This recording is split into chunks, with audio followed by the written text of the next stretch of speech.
Isang mainit na magandang umaga sa lahat na dito ngayon, na kung saan galing pa sa iba't ibang sulok ng Pilipinas. Ako po si Alex ng South, MP South Negros. Isang pagpupugay sa buong Kempe Negros. Sa lahat po ng dumalo doon sa kampuhan.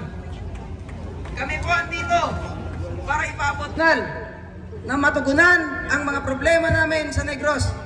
Dahil po tulad din ng mga Maro, kanilang proseso at pagbantay at matugunan ang aming mga hinaing. Kaya po sigaw ng Negros, militar sa kanayunan,